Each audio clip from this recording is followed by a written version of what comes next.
Hello there, this is Daniele from Toolchefs and welcome to this new video. Today we're going to have a look at the new Houdini SOP Reader module. This module has been introduced in AtomsHoudini from Atoms VFX 5.4. This module will let you drive Atoms crowd using Houdini points. So here in this scene, just to show you what I have, is I have some spheres moving on this grid. Here I have this node basically which is creating some points and driving those spheres here. Here I'm setting velocity for the points and basically they are moving on the grid.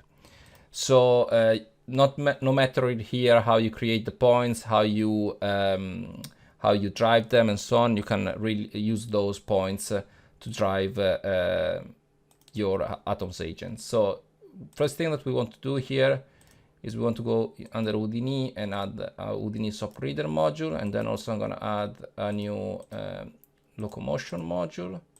So first of all, let's set up the locomotion just real quick, just to the main locomotion asset.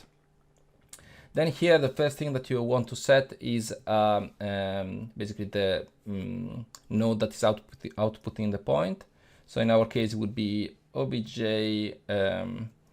then is particles, and I want to get the popnet, just because we don't want to get all the points from the spheres.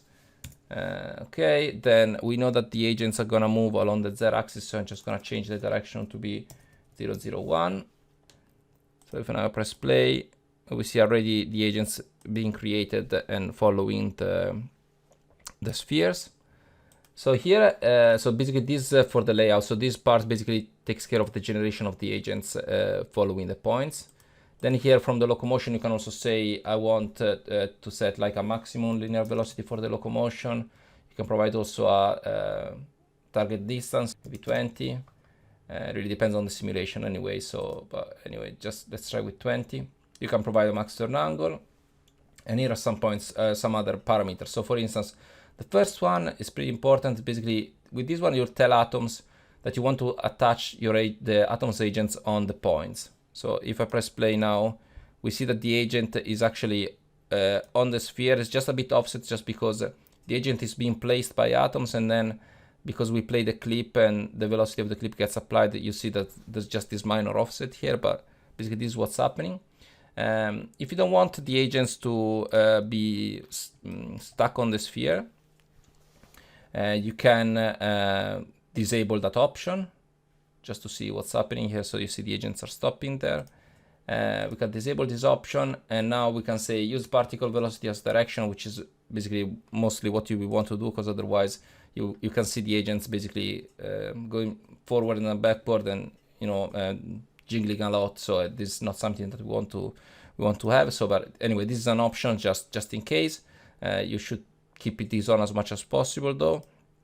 So we can press play now, and now basically if this is off, the input point is used as a target for each agent. So you see the agent now is a bit behind of the from the spheres, and it's trying to reach it, and as soon as it gets close, basically it's blending from the maximum to the minimum linear velocity. So you might even want like to give like a higher target distance if you want. So yeah, the agents are following the spheres, and then they should stop as soon as the sphere stops. So basically, yeah, this is a fairly simple module. It's gonna be pretty useful, especially in case where you want to drive your Atoms agents with Houdini points. And this is all for this video. Thanks for watching.